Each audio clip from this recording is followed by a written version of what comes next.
It's almost that time of year when amusement parks start announcing what rides are coming in 2025. In fact, we've already seen this with the announcement of Raptura at King's Dominion. This year, more than any other year, is going to be an important one. This is because of the merger between Six Flags and Cedar Fair, which is now being called the Six Flags Entertainment Corporation. There's been a lot of speculation about what the new additions will be, and it's important to analyze this year of additions because it will tell us what we can expect from this company's business model in the future years. In this video, I'm going to try to predict this model and then use this prediction to try and predict what attractions will be coming in 2025. In order to predict the future, it's important to look at the past to get a better understanding of the situation. For this, we're going to start all the way back in 2022 during the aftermath of the pandemic. And this year, we saw the addition of Dr. Doofenshmirtz's Cliffhanger at Six Flags Fiesta, Texas, and Wonder Woman Flight of Courage at Six Flags Magic Mountain. These additions were both very safe plays. One was a B&M dive coaster, which is a very safe bet to bring in crowds. It's also important to note that it was the smaller model, in the likeness of Emperor at SeaWorld San Diego, not the larger model like Valraven and Yukon Striker. Wonder Woman Flight of Courage was also very safe because it is an exact clone of Jersey Devil at Six Flags Great Adventure. Now, Cedar Fair in 2022 added Tumbili at King's Dominion, which was a basic clone coaster of the S&S Free Spin model. In 2023, Cedar Fair added a family coaster to both Worlds of Fun and Cedar Point, being Zambezi Zinger and Wild Mouse. During this year, Six Flags added Aquaman Power Wave to Six Flags Over Texas, but this was really just leftovers from 2020.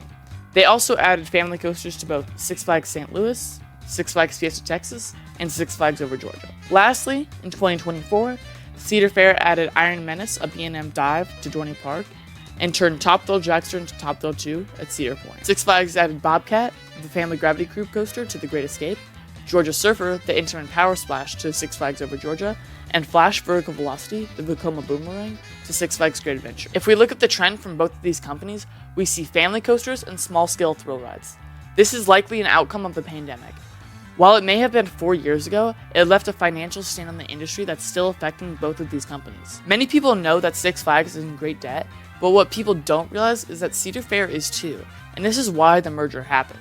They were better able to pool their funds and get extensions on paying back their debts. Both of these companies were also taking very similar approaches to their new additions during this time frame, so it makes sense that a similar pattern appears in the coming years with new additions. If you've enjoyed the video so far, please leave a like and subscribe if you'd like to see more of this type of content. I currently have 3 other coaster videos on the channel, so be sure to check those out if you've been enjoying this one. Now, while I think most of their habits will stay consistent with the past, I do, however, think that there will be some differences, mainly with the different manufacturers that the company will work with. At the moment, there's quite the variety in the different manufacturers that these companies have worked with in the past few years. Cedar Fair, working with both S&S and Zamperla, which are 2 manufacturers they don't often work with, and Six Flags, who work with Intamin, Mach, and B&M, which is not common for them. I think it's safe to say, with these companies merging, that B&M is here to stay. We've even seen this with the recent announcement of Raptura coming to King's Dominion next year. B&M is a safe, reliable manufacturer that Cedar Fair has worked with for a long time, and now that Six Flags has started working with them, as shown with by Dr. Diabolical's Cliffhanger, I think it's clear that the Six Flags Entertainment Corporation is going to continue to invest in them. However, I do think it will be a little bit different. In the 2000s and 2010s, we saw large-scale B&Ms, inverts, dives, wings, hypers, gigas, but now the 2020s have brought a new revolution of B&M rides. It's all about the small-scale attractions. And this isn't just with Cedar Fair and Six Flags. We've seen them start to work with smaller parks such as Chessington with Mandrill Mayhem. We've also seen them create small-scale thrill rides with Pipeline at Seaworld Orlando, and in the same park, they've made a family coaster too with Penguin Trek. And now, with the family invert model, it's clear that the small B&Ms are taking over by storm. I think the biggest reason for this is affordability. B&M is known for being very expensive, but they're also very reliable. But that does come at a cost. So, by targeting smaller additions, parks are able to get a decent thrill or family coaster that they know will be reliable, and they're able to do it for an affordable price. Now, besides B&M, I think that there are 2 other manufacturers that the Six Flags Entertainment Corporation will continue to work with. But first, let's talk about the ones they won't work with. First off, I don't see GCI being in the company's future. Wooden coasters are oftentimes just not worth it for most parks. The maintenance and upkeep is too much of a hassle.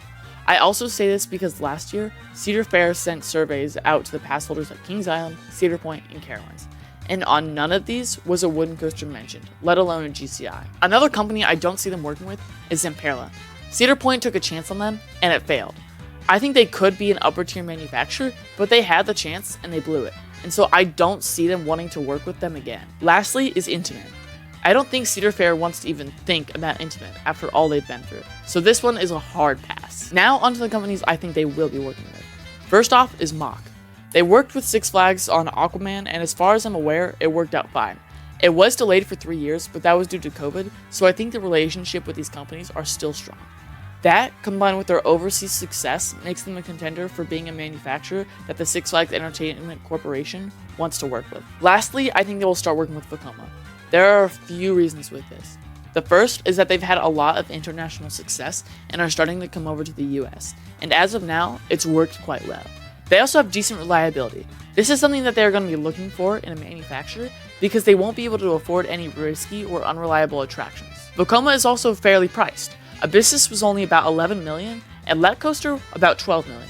These are really good prices for these upscale thrill rides. Lastly, I think they're going to work with Vekoma because both companies have a decent relationship with S&S Sansei, the parent company to both S&S Worldwide and Vekoma. Cedar Fair got Tumbili back in 2022, and Six Flags got tons of free spins, as well as Max Force and now Flash Vertical Velocity.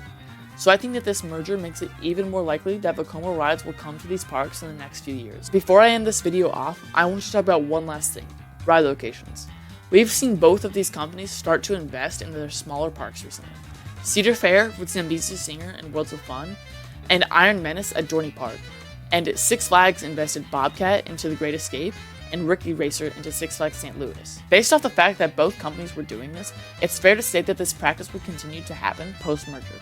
So my predictions are that these smaller parks will start to get family coasters and small to medium scale thrill rides by B&M, Mock, and Vekoma. If I had to make a specific guess as to what rides are going to what parks in the next few years, I would guess a Vekoma Space Warp, similar to Formula, would go to Six Flags New England. I would also guess a small scale multi-looper like a Wing or a Dive at Valleyfair, and a Mock family spinner at either Laurent or Darien Lake. If you enjoyed this analysis of the merger, please let me know in the comments below. I'm experimenting with new video ideas, and this video essay type content was a lot of fun to make, so tell me what type of videos you guys prefer in the comments, and always have a good day!